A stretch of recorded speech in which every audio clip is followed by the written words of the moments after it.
Bismillahirrahmanirrahim. Assalamu alaikum. This is Atika Ansari. Welcome back to our channel Vox Populi, the voice of the people.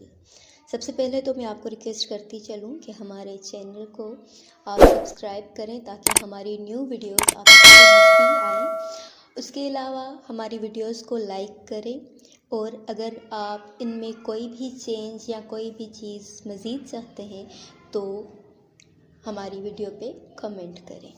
तो आज का हमारा जो topic है वो है ट्रांसफ़र ऑफ प्रॉपर्टी का सेक्शन 5, जिसमें हम बताएंगे आपको कि ट्रांसफ़र ऑफ प्रॉपर्टी जो है वो है क्या, किस बारे में है, कैसे होती है, किस तरीके से होती है, किन लोगों के बीच होती है, वो लोग ज़िंदा होते हैं या डिसीज़ होते हैं। तो हम सबसे पहले जो है ट्रांसफ़र ऑफ प्रॉपर्टी का थोड़ा सा रिव्यू ले लेते हैं।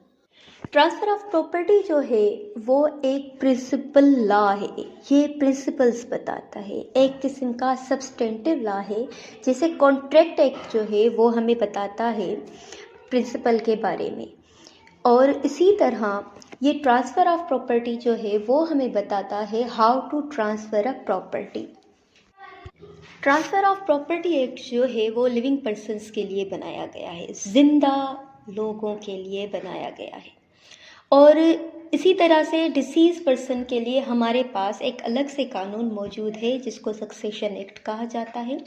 अच्छा, दो चीज़ें होती हैं, ऑपरेशन बाय लॉ जिसको हम कहते हैं कानून जो बात करे, जो भी कानून लिखा हुआ हो उसको हम ऑपरेशन बाय लॉ कहते हैं। दूसरी चीज़ होती है एक्ट बाय पार्टीज़, वो कानून जो इजाज़त दे आपको एग्रीमेंट करने का। हम एग्रीमेंट कर सकते हैं, अपने टर्म्स और कंडीशंस क्रिएट कर सकते हैं, और जो कानून हमें इजाज़त दे रहा हो कोई एक्ट करने का, उस एक्ट के करने को हम एक्ट बाय पार्टीज़ कहते हैं। यानी दो चीज़ें हो गई, एक तो ऑपरेशन बाय लॉ, दूसरा एक्ट बाय पार्टीज़। अब जो एक्ट बाय पार्टीज़ है वो होगा ट्रांसफ़र ऑफ प्रॉपर्टी, यानी कोई भी प्रॉपर्टी ट्रांसफ़र करने के लिए पार्टीज़ का एक्ट करना ज़रूरी है।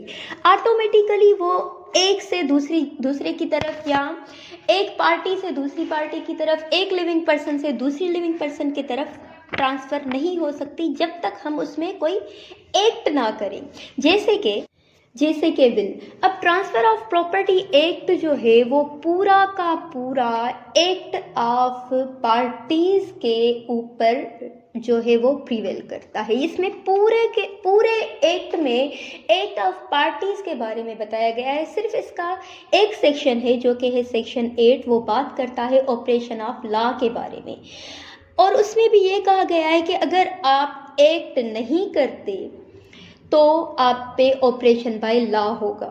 यानी कि इन सिंपल अगर देखा जाए तो इसमें भी एक्ट ऑफ पार्टीज़ का कहा गया है, एक्ट के करने का कहा गया है।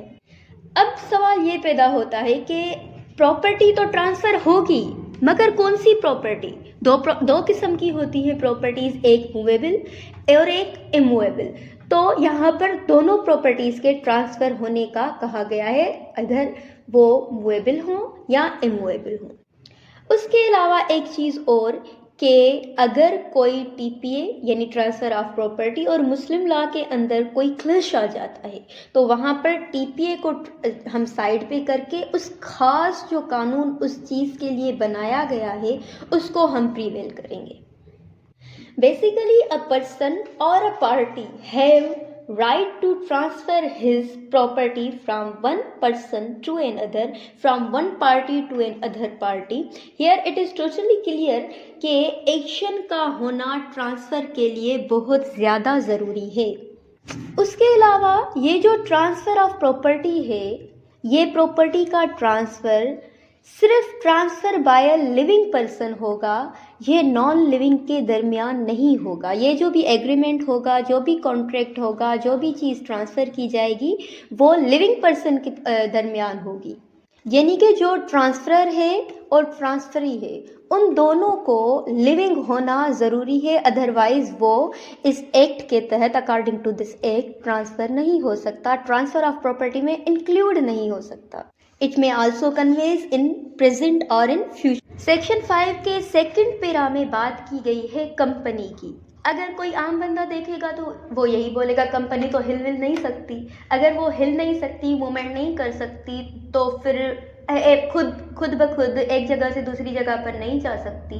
तो ये जो है कंपनी, ये चलता फिरता इंसान भी नहीं है। तो इसमें एक चीज़ ये दी गई कि कंपनी को के लिए एक आर्टिफिशियल डेफिनेशन दी गई, डेफिनेशन बनाई गई, जिसके तहत कंपनी को आर्टिफिशियल लिविंग पर्सन का दर्जा दिया गया। तो इस तरह से कंपनी अपनी लीगल एंटिटी रखती है, तो इसी वजह से कंपनी भी लिविंग पर्सन में शुमार होती है और इसी तरीके से कंपनी भी ट्रांसफ़र कर सकती है। तो ये था हमारा आज का topic, section 5 and intro of transfer of property. तो उम्मीद है कि आपको बहुत पसंद आया होगा और समझ में भी आ ही गया होगा। जो भी क्वेश्चंस हों आपके, वो आप हमें कमेंट में बता सकते हैं। Thank you so much. अल्लाह हाफिज़, अल्लाह निगहबान।